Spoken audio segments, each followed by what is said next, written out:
টেবিলে থাকা অবস্থায় আন্দোলনে আসছে। এখন সরকারের কাছে চাওয়া হলেও এটা আপনার কি মনে হয় কিনা এটা বিএনপি প্রতিপক্ষ এই আন্দোলনে? আপনাকে অসংখ্য ধন্যবাদ।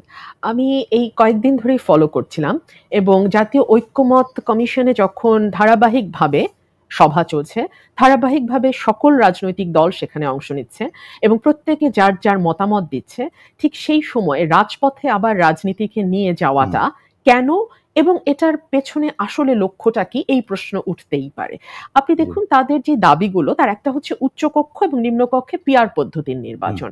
ভেরি ইন্টারেস্টিং ব্যাপার হলো ঐক্যমত কমিশনের যেই আলোচনার এজেন্ডা, তাতে নিম্নকক্ষে পিআর এর কোনো উল্লেখই সেখানে নাই, কেবলমাত্র উচ্চকক্ষে পিআর পদ্ধতি নিয়ে আলোচনার সুযোগ আছে।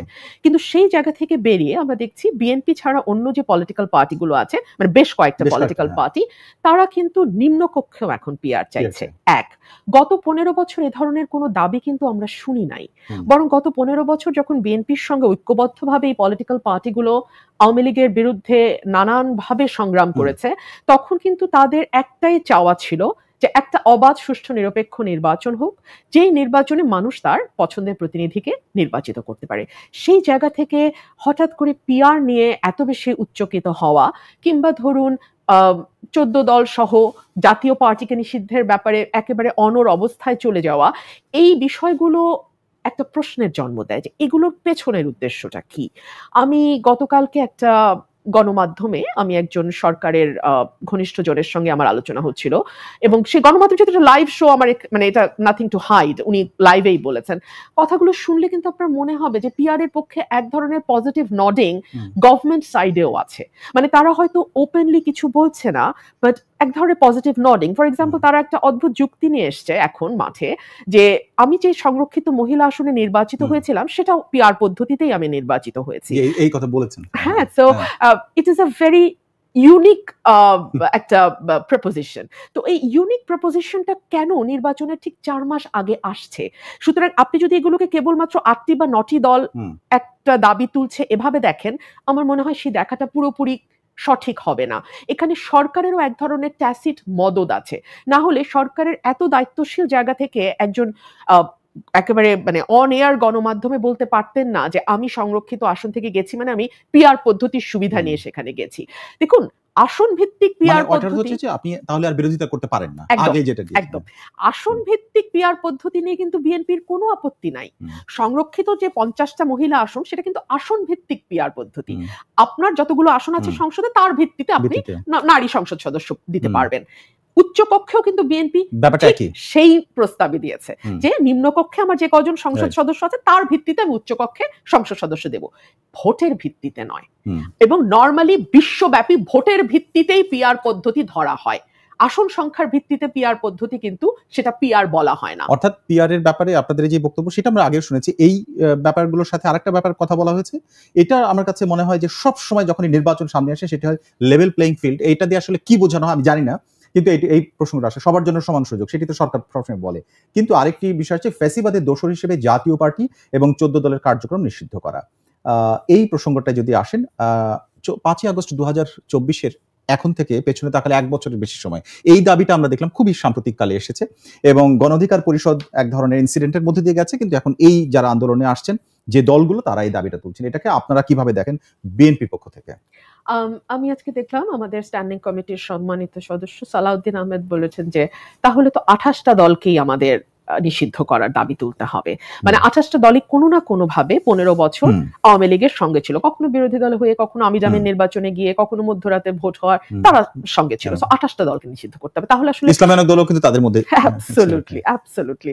ইনফ্যাক্ট আপনি দেখুন আজকে যারা আন্দোলন করছে জামাতের সঙ্গে হাত পাখা ইসলামী আন্দোলন, ওনাদেরকে আমরা নির্বাচন করতে দেখেছি না অতীতে আওয়ামী লীগের অধীনে? এবং ওনাদের পোস্টার খুব ইন্টারেস্টিং, সবার পোস্টার ছিঁড়ে ফেলা হতো, হাত পাখার পোস্টার কিন্তু কখনো ছেঁড়া হতো না। এটাকে এভাবে দেখেন যে জনপ্রিয়তা এত বেশি যে মানুষরা মানে ছিঁড়ে কুলাতে পারছে না। হ্যাঁ, হতে পারে, সেটা জানি না, হতে পারে। কিন্তু সেটাও নির্ধারণেরও তো একটা গ্রহণযোগ্য পদ্ধতি হচ্ছে ভোট, তাই না? সেই ভোটের আগে কেন এতগুলো ইফস অ্যান্ড বাটস আমরা নিয়ে আসছি? নিয়ে আসার পেছনের কারণটা খুব স্পষ্ট। কারণটা হচ্ছে বেশ কয়েকটা জিনিস মানুষকে বোঝানো বা ফিড করা। এক হচ্ছে বিএনপি একমাত্র দল যারা আসলে নির্বাচন চাইছে, বিএনপির বাইরে আর কেউ নির্বাচন চাইছে না। আমি যদি পলিটিক্যাল এরিয়া, ইভেন পিআর চাইলেও তারা চাচ্ছে, বিএনপি চাইছে না। সো মেজরিটি যা চাইছে তার সঙ্গে বিএনপি নাই, এটা একটা পোট্রে করার চেষ্টা আছে। এবং এই পোট্রে করার টুল হিসেবে তারা ব্যবহার করছে সামাজিক যোগাযোগ মাধ্যমকে। আপনি ক্রমাগত কিছু পেজ তৈরি হয়েছে যারা অনলাইন নিউজ দেয়, সে অনলাইন নিউজগুলোতে আমি খুব মানে এগুলো নিউজ ফিডে আপনার আসে, আপনি যদি লক্ষ্য করেন আপনি দেখবেন যে সাধারণ মানুষের কাছে তারা বুম নিয়ে উপস্থিত হয়। সাধারণ মানুষ কি বলছে দেখবেন, সেখানে বিএনপির ব্যাপারে ভয়াবহ সব মন্তব্য পাবেন আপনি, এবং জামাত তার বিকল্প হিসেবে জামাত বা ইসলামী দল খুব বেশি না, জামাতের কথাই মূলত বলা হয়। সো এই প্রোপাগান্ডাটা কারা করছে, কেন করছে, এটা তো আমরা সবাই বুঝি, তাই না? এবারে আসি যদি এই বিষয়টা নিয়ে, যখন কথা বলেছেন ইসলামী আন্দোলনের, খেলাফত মজলিসের, তারপরে চরমনের পীর, তারা সবাই কথা বলেছেন। তারা বলছেন ইসলামপন্থী যে দলগুলো তাদের ভোটটা এক বাক্সে যাবে, এই কথাটার মধ্যেই আছে কিনা যে এটি আসলে বিএনপির এগেইনস্টে চলে যাচ্ছে এবং সেখানে বিএনপি আসলে থ্রেট ফিল করছে কিনা নির্বাচনের আগে? আমার মনে হয় না বিএনপি একেবারেই থ্রেট ফিল করছে, কারণ বিএনপি শুরুতেই তার অবস্থান স্পষ্ট করেছে, জামাতের সঙ্গে বিএনপি কোনো জোটে যাবে না, একেবারেই পরিষ্কার করে দিয়েছে বিএনপি তার অবস্থান। সুতরাং এর বাইরে বিএনপির সঙ্গে দীর্ঘ সময় রাজপথে ছিল গণসংহতি, রাজপথে ছিল নাগরিক ঐক্য, এরকম আরো কতগুলো দল রাজপথে বিএনপির সঙ্গে আন্দোলন করেছে। সো তাদেরকে নিয়েই বিএনপি হয়তো তার আগামী নির্বাচনের ছকটা সাজাবে, এবং এখন পর্যন্ত সেটাই সম্ভবত বিএনপির স্ট্যান্ড। কিন্তু আপনি যেটা বলছেন যে বিএনপিকে এক ঘরে করে দেবার যে একটা বার্তা, বিএনপি একা, বাকি সবাই আলাদা, সবাই একমত, এটা তো ডেফিনেটলি একটা বয়ান তারা দেওয়ার চেষ্টা করছে। এবারে ব্যাপারটাকে যদি এভাবে দেখেন, তৃতীয় একটি আক্রমণ এসেছে, সেটি হচ্ছে ফ্যাসিবাদের দোষ হিসেবে জাতীয় পার্টি এবং 14 দলের কার্যক্রম নিষিদ্ধ ঘোষণা করা। আওয়ামী লীগের কার্যক্রম নিষিদ্ধ করার কারণে তারা নির্বাচনের মাঠে নেই, এটা মোটামুটি স্পষ্ট এখন। তাহলে দ্বিতীয় একটি জায়গা থাকে, সেটি জাতীয় পার্টির প্রসঙ্গটা আমি এইভাবে যদি আপনাকে প্রশ্ন করি, যে দ্বিতীয় সর্বোচ্চ দল সংসদে নির্বাচনের পর, অথবা ফলাফল নির্ধারণের ক্ষেত্রে যারা ভূমিকা রাখতে পারে, সেইখানে জাতীয় পার্টি জামাত ইসলামের সামনে বড় বাধা কিনা? দেখুন, আমরা যখন আওয়ামী লীগকে নিষিদ্ধ করবার জন্য দেখলাম যে জাতীয় নাগরিক পার্টি গিয়ে বড় করে সমাবেশ করলেন যমুনার পাশে, এবং তাদের সাপোর্ট দেওয়ার জন্য আমরা জামাত শিবিরের অনেক মানুষকে দেখলাম সেখানে যুক্ত হতে, তখনও কিন্তু জাতীয় পার্টি নিষিদ্ধের টু আওয়াজটাও আমরা শুনি নাই। হঠাৎ করে নির্বাচন পরে এসছে, যত নির্বাচন ঘনিয়ে আসছে তত আমরা দেখছি নতুন নতুন নতুন নতুন দাবি সামনে আসছে। এই দাবিগুলো দিয়ে আপনি যদি দাবিগুলোকে টেবিলে রাখেন, যেই চিত্রটা আপনার কাছে খুব পরিষ্কার হবে, সেটা হচ্ছে বিএনপির আসন সংখ্যা যতদূর সম্ভব কমিয়ে আনা যায়, যাতে বিএনপি এককভাবে সরকার গঠন করতে না পারে। পিআর পদ্ধতির কথা আমি বলছি। পিআর পদ্ধতিতে যদি যান, তাহলে বাংলাদেশের কোন রাজনৈতিক দলের এককভাবে সরকার গঠন করা সম্ভব নয়। 151 আর সিট পাওয়া সম্ভব নয়, বা 51% ভোট পাওয়া সম্ভব নয়। তো সেই দিক থেকে বিএনপি যাতে কোনোভাবে এককভাবে সরকার গঠন করতে না পারে, সেটার একটা চেষ্টা আমরা লক্ষ্য করছি। দুই হচ্ছে, যদি সেভাবে বিএনপি গঠন করেও ফেলে, পিআর যদি কাজ নাও করে, তাহলে যাতে সেকেন্ড লার্জেস্ট পার্টি বা প্রধান বিরোধী দল হিসেবে ইসলামিক দলগুলোর বাইরে, বা আরো প্রিসাইসলি বললে জামাতের বাইরে, যাতে আর কেউ যেতে না পারে, সেটার একটা নিশ্চয়তা আমরা। এখন ভোটের ইকুয়েশনের জন্য একটা দল চাইতেই পারে যে অমুক দলের পরে যেন আমরা অন্তত সেকেন্ড লার্জেস্ট পার্টি থেকে, এটা সব পার্টিরই হতে পারে। কিন্তু আমি এই যে ফ্যাসিবাদের দোষর হিসেবে জাতীয় পার্টির কার্যক্রম নিষিদ্ধের যে দাবি, এটার সঙ্গে আপনাদের বক্তব্য কি? দেখুন, আমরা মনে করি যে কোনো রাজনৈতিক দলকে আপনি কাগজ কলম দিয়ে নিষিদ্ধ করলে সেটা নিষিদ্ধ হয় না। এটার প্রাইম এক্সাম্পল হচ্ছে জামাত ইটসেলফ। 1 আগস্ট জামাতকে নিষিদ্ধ করা হয়েছিল। এখন বাংলাদেশের রাজনীতির মাঠে দাপিয়ে বেড়াচ্ছে জামাতে ইসলামী গুরুত্বের সাথে। আবার আপনি চিন্তা করুন, আমরা যদি দেখি, মানে পাকিস্তান এবং ভারতে যে দলটি ছিল, যেটা এখন আছে মুসলিম লীগ, মুসলিম লীগ কিন্তু কেউ নিষিদ্ধ করে নাই, কাগজে কলমে তাকে নিষিদ্ধ করা হয় নাই, কিন্তু সেটা দৃশ্যত নাই, কালের বিবর্তনে সেটা হারিয়ে গেছে, মানুষ তাকে প্রত্যাখ্যান করেছে। তো আপনি মানুষের হাতে এই রায়ের ভারটা দিতে এত কেন ভয় পাচ্ছেন? মানুষ যদি রায় দেয়, অর্থাৎ রায় দেয়া বলতে কি এটা যে ভোটে তারা অংশগ্রহণ করুক, মানুষ যদি প্রত্যাখ্যান করে তাহলে তারা চলে যাবে, ব্যাপারটা এটা? অ্যাবসলিউটলি। আপনি যদি বিশ্বাস করেন যে দেশের 17 কোটি মানুষ মনে করে যে তারা ভীষণ রকম অন্যায়ের সঙ্গে যুক্ত ছিল। এটা আমি শুধু তারা বলতে বাংলাদেশে যে কোনো পলিটিক্যাল পার্টির কথা বলছি, যে ভীষণ রকম অন্যায়ের সঙ্গে কোনো পলিটিক্যাল পার্টি যুক্ত আছে। এই পলিটিক্যাল পার্টি দেশের এবং মানুষের কল্যাণের কথা ভাবে না। এই পলিটিক্যাল পার্টি যদি কোনোভাবে আবার মেজরিটিতে যায় বা সেকেন্ড মেজরিটি বা থার্ড মেজরিটিতে যায়, তাহলে বাংলাদেশ এবং দেশের মানুষের জন্য সেটা হুমকি হবে। বাংলাদেশের মানুষকে তো আপনার সেই স্বাধীনতাটুকু দিতে হবে যে তারা তাকে প্রত্যাখ্যান করে। জাতীয় পার্টির পক্ষ হয়ে যদিও একাংশের নেতা চেয়ারম্যান আনিসুল ইসলাম মাহমুদ, তিনি তো এর আগে অনেক গুরুত্বপূর্ণ দায়িত্ব পালন করেছেন, একাধিকবার সংসদে গেছেন। তিনি প্রশ্ন তুলেছেন যে জামাতের বিরুদ্ধে হলেও কিন্তু জামাতের রাজনৈতিক স্বার্থ রক্ষার জন্য আমরা কথা বলেছি, অর্থাৎ জাতীয় পার্টি একসময় দৃঢ় অবস্থান নিয়েছে। এখন জামাত বলছে জাতীয় পার্টিকে নিষিদ্ধের এটা রাজনৈতিক শিষ্টাচারের বাইরে, এবং এটা দুঃখ প্রকাশ করেছেন, বিস্ময়কর, দুঃখজনক এই সমস্ত মন্তব্য করেছেন। আমরা কি আসলে এই দুঃখজনক ব্যাপারটা এখানে আছি, নাকি এখান থেকে এগিয়ে গেছে অনেকটা? আপনি যদি সামাজিক যোগাযোগ মাধ্যম, রাজনীতির মাঠ কিন্তু এখন দুটো। একটা হচ্ছে প্রচলিত মাঠ, যে মাঠে আমরা লড়াই সংগ্রাম করি, জনসভা আন্দোলন করি, যেখান থেকে আমাদের ধরে নিয়ে জেলে পুরে দেওয়া হয়। আরেকটা হচ্ছে সামাজিক যোগাযোগ মাধ্যম, ডিজিটাল মাঠ। ডিজিটাল মাঠটা এতই গুরুত্বপূর্ণ এবং sometimes it is even more important. আমার জনসভায় এট বেস্ট 50,000 1 লাখ মানুষ হবে, আর আমার একটা ডিজিটাল কন্টেন্ট মুহূর্তে 10 লক্ষ 1 কোটি মানুষের কাছে পৌঁছে যেতে পারে। সো ডিজিটাল মাঠটা অনেক বেশি গুরুত্বপূর্ণ। এই ডিজিটাল মাঠে জামাত তার প্রতিপক্ষ, বিরোধী পক্ষ কিংবা যাকে সে তার রাজনৈতিক বয়ানের জন্য থ্রেট মনে করে, তাকে কি ভাষায় আক্রমণ করে আপনারা কি লক্ষ্য করেছেন? নিশ্চয়ই করেছেন। তাদের অসংখ্য বট আইডি আছে এবং সেটা দিয়ে তারা একটা মানুষকে একেবারে মানে যে কোনো ভাষায় তারা আক্রমণ করতে পারে, যে কোনো বিষয়ে তারা কুৎসিত মন্তব্য করতে পারে। হ্যাঁ, সো আপনি যদি ওই জায়গাটাতে আসেন, আনিস ভাই যে কথাটা বলেছেন যে রাজনৈতিক শিষ্টাচার, সেটা তো আসলে এখন সুদূর পরাহত বিষয়। ধরুন জামাতের ব্যাপারে আমি কি পার্লামেন্টে দাঁড়িয়ে বলিনি যে জামাতের অবস্থা অনেকটা এরকম হয়েছে যে তাকে একটা তকমা দাও, আবরার হত্যার সময় যে তাকে একটা তকমা দাও এবং তাকে তুমি পিটিয়ে মেরে ফেলো। এটা তো একটা সভ্য দেশে হতে পারে না, অথচ এটা ঘটেছে। সো আমি যখন তাদের পক্ষে কথা বলছি তাদের দুর্দিনে, সেটা কিন্তু তারা মনে রাখেনি। এখন আমার কোনো বক্তব্য বা আমার কোনো বয়ান ঠিক একই রকম ভাবে জাতীয় পার্টির কোনো রাজনীতি যদি তাদের জন্য তারা হুমকি মনে করে, সাথে সাথে তাদেরকে এলিমিনেট করতে, তাদেরকে একেবারে মাটির সাথে মিশিয়ে দিতে দুবার চিন্তা করবে। খুব স্বাভাবিকভাবে একটা প্রশ্ন আসে যে আপনার বট আইডির কথা বললেন, সেটা না হয় তারা যদি এটা তারা অস্বীকার করে যে তাদের কর্মীরাই অনেক বেশি আছে, কিন্তু অন্যতম গুরুত্বপূর্ণ দল হিসেবে বিএনপির, বিশেষ করে যদি বিএনপির কথা, আপনি যেহেতু সামনে আছেন, বিএনপির তো অনেক নেতা কর্মী, তারা এই ব্যাপারে কি তাহলে সক্রিয় না? ডিজিটাল দুনিয়ায় তারা বসবাস করছে না, মানে একটা অংশ করে আরেকটা অংশ করে না, এটা তো হতে পারে না। জামাতের মানে একটা পলিটিক্যাল পার্টি হিসেবে তার কিছু কিছু বিষয় আমাদের বুঝতে হবে। It's a very organised party, very extremely well organised party, number 1। Number 2, জামাতের যারা কর্মী, সাথী, সমর্থক, ভোটার যারাই আছেন, তারা কিন্তু die hard, they can die and they can live for the party, they can do anything for the party.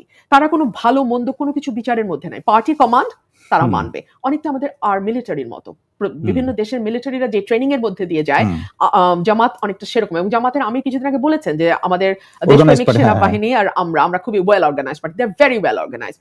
So তারা যেভাবে সম্মিলিত ভাবে যদি কোনো শত্রু চিহ্নিত করতে পারে, তাকে তারা যেভাবে অ্যাটাক করবে, এটা বাংলাদেশে অন্য কোনো পলিটিক্যাল পার্টি করবে না। বাম দলগুলোর একসময় সেই ইয়েটা ছিল, সেই মানে ওয়েল অর্গানাইজড অবস্থা ছিল, বাট এখন সম্ভবত তারাও আর সেই ওয়েল অর্গানাইজড অবস্থার জায়গাটায় নাই। আশিক জাতীয় পার্টির ক্ষেত্রে আমরা আজকের এই প্রসঙ্গটি ছিল যেটি আনিসুল ইসলাম মাহমুদ বলেছিলেন, কিন্তু এর আগে যখন গণ অধিকার পরিষদের নুরুল হক নূরকে পেটানো হলো এবং তিনি হাসপাতালে, এখনো তিনি অসুস্থ, গণমাধ্যমের সামনে আসেনি, কোনোভাবেই সামনে আসেনি, বাসায় গেছেন, চিকিৎসাধীন রয়েছেন। কিন্তু এই ঘটনাটা যখন ঘটে তখন দুটো পার্টির অফিস খুবই কাছাকাছি এবং তারা একটা মিছিল নিয়ে চলে যায় এবং জাতীয় পার্টির অফিস পোড়ানো হয়। এই যে আক্রমণটা, সেটাও কিন্তু হলো 1 বছর পরে এসে, একটা যখন নির্বাচনের ডামাডোলটা আসলো সামনে, তখন এখানে তার একটা সমীকরণ দেখেন, কিন্তু এখানে গণ অধিকার পরিষদ কেন? আপনি নিশ্চয়ই লক্ষ্য করেছেন যে আমরা যে আলোচনাটা দিয়ে শুরু করেছিলাম, বিএনপিকে আমাদের আইসোলেট করে ফেলতে হবে, বিএনপিকে এক ঘরে করতে হবে এবং মানুষের সামনে একটা স্পষ্ট বার্তা দিতে হবে যে আমরা পরস্পর এক জুথবদ্ধ হই বা না হই, আমরা কেউ বিএনপির সাথে নাই। সো এই বার্তাটা দেওয়ারই একটা মানে এক ধরনের সংহতি প্রকাশ জামাতের সাথে। কিন্তু ওখানে তো জাতীয় পার্টিকে আক্রমণ করছে, বিএনপির প্রসঙ্গটা কিভাবে আসছে? বিকজ বিএনপি কিন্তু বারবার বলছে মানুষের হাতে নিক্তিটা ছেড়ে দেন, মানুষের হাতে বিচার করার ভারটা ছেড়ে দেন, ভোটে আসেন, মানুষ ভোটে প্রত্যাখ্যান করবে, রাজনৈতিক যে দলকে তারা মনে করে না তাকে প্রত্যাখ্যান করবে। কিন্তু এই বয়ানটা তো আসলে তারা মানতে রাজি না, ইসলামিক পার্টিগুলো তো এই বয়ানটা মানতেই রাজি না। সো তারা যে কেবলমাত্র আজকে 4টা না 5টা দল বোধহয় একত্র হয়েছে, কিন্তু তার বাইরেও যে তাদের সফট উইং হিসেবে বিভিন্ন পার্টি কাজ করছে না, এটাই বা আমরা এত নিশ্চিত হয়ে বলি কি করে? আচ্ছা, এবারে আসি, যদি এই যে নির্বাচনে ভোটের কথা বলছেন, তো যে নির্বাচনে ভোটে যে জিতবে সেই আসলে মানুষের ম্যান্ডেট পাবে। তো আমরা জাতীয় নির্বাচনের আগে আমরা অনেকবার শুনলাম যে স্থানীয় নির্বাচন হবে কি হবে না, পক্ষে কি বিপক্ষে কি, যে অবস্থান সেটি বিএনপির অবস্থান ছিল না। এর মধ্যে দিয়ে বিশ্ববিদ্যালয়গুলোতে যে ছাত্র সংসদ নির্বাচন হচ্ছে, এইটাতে দুটো হয়ে গেছে, কাজে এটা হবে কি হবে না সেই প্রশ্ন আর নাই। সেইটা কি একটা মাঠের যে একটা আভাস পাওয়া যেত লোকাল নির্বাচনে, সেটাই কি এই বিশ্ববিদ্যালয়গুলোর মধ্যে দিয়ে সামনে নিয়ে আসা হলো? আমি মনে করি যে ইঙ্গিত যদি বলা যায়, পলিটিক্যাল ইঙ্গিত যেটা বলে। আমি যদি বলি যে আমাদের জাতীয় রাজনীতি এবং বিশ্ববিদ্যালয়ের রাজনীতি দুটো একরকম নয়, এক নয়। বিশ্ববিদ্যালয়গুলোতে যে নির্বাচনটা হয়েছে সেটা হচ্ছে কমন স্টুডেন্টদের পক্ষে প্রশাসনের সঙ্গে বার্গেন করবার যেই একটা মানে প্ল্যাটফর্ম দরকার, সেটা হচ্ছে ডাকসু বা জাকসু। কিন্তু জাতীয় নির্বাচনটা আরো অনেক বেশি বিস্তৃত। এই নির্বাচনে আমাদের যারা ভোটার, প্রত্যেকটা দলের নিজস্ব যে ভোট ব্যাংকগুলো আছে, তারা কিন্তু দীর্ঘদিন ধরে দলগুলোর সমর্থক কর্মী হিসেবে বছরের পর বছর ধরে তারা কাজ করছে। সুতরাং হঠাৎ করে ডাকসু নির্বাচন বা জাকসু নির্বাচনের ফলাফল দিয়ে জাতীয় নির্বাচন বা ইভেন স্থানীয় নির্বাচনের কথা যদি আমি বলি, সেখানে একটা কোনো বিরাট মানে আমরা প্যারাডাইম শিফটিং দেখবো, এটা ভাবার কোনো কারণ নাই। এক, দুই হলো একই সঙ্গে এটাও সত্য যে বাংলাদেশে 15 বছর ভোটের মাঠের কি অবস্থা সেটার কিন্তু কোনো প্রকৃত চিত্র আমাদের হাতে নাই। 14, 18 বা 24-এ কোনো নির্বাচন বাংলাদেশে হয় নাই।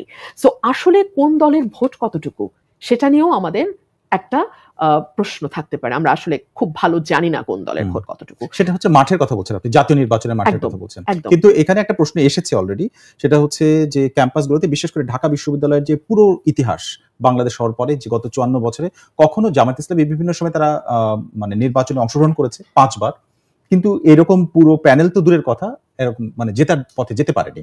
এবারের জেতাটাকে একটা ধাক্কা হিসেবে মনে করেন কিনা, যেটি অনেকে বলেছেন আমাদের এখানে, সে রাজনীতিবিদদের মধ্যে অনেকে বলেছেন যে ঢাকা বিশ্ববিদ্যালয়ে যদি ছাত্র শিবির এগিয়ে যায়, নির্বাচনের আগে বলেছিলেন, এটা একটা ধাক্কা হিসেবে আপনারা কি সেটা ফিল করেন? মানে বিপরীতে এটা মনে করাই যে ছাত্র দলের একেবারেই পুরো প্যানেলে কারো কোনো অবস্থান নাই, এটা আসলে একটা খুবই মানে অনুমান করতে পারেন এরকম কোনো ব্যাপার ছিল কিনা? এটা আসলে সাধারণ মানুষ ডেফিনেটলি একটা বিস্মিত হয়েছে, একটা বিস্ময় ছিল এই রেজাল্টটা। বাট এর অনেকগুলো কারণ কিন্তু ইতিমধ্যেই উঠে এসেছে এবং আমরা বিস্তৃতভাবে আলোচনা করেছি। প্রথম আলোতে আমি দেখেছি মানে বিভিন্ন মানুষের মন্তব্য নিয়ে দীর্ঘ কলাম ছাপা হয়েছে যে কেন এটা হলো। কেউ কেউ বলছেন 17 বছর জামাত আওয়ামী লীগের ভেতর ঢুকেছিল, স্টুডেন্টদের সাথে তারা মানে 1-to-1 একটা কানেকশন তৈরি করতে পেরেছে, জামাতের ব্যাপারে এক ধরনের শৃঙ্খলা কাজ করেছে যেগুলো বিএনপির হয়তো অ্যাবসেন্ট ছিল। আবার জাহাঙ্গীরনগর বিশ্ববিদ্যালয়ে তো আমরা বিভিন্ন রকম কারচুপির অভিযোগ এসছে, শিক্ষকরাও সরে গেছেন নির্বাচন থেকে, 4 জন শিক্ষক সরে গেছেন, একজনকে জীবন দিতে হয়েছে নির্বাচনটা ঘিরে, এটা কিন্তু লেখা থাকবে মানে নির্বাচনের ইতিহাসে। তবে বাংলাদেশের একটা বিরাট পলিটিক্যাল কালচার একটা বিরাট পরিবর্তন এসছে এবং আমার মনে হয় যে আমাদের শুধু পলিটিক্যাল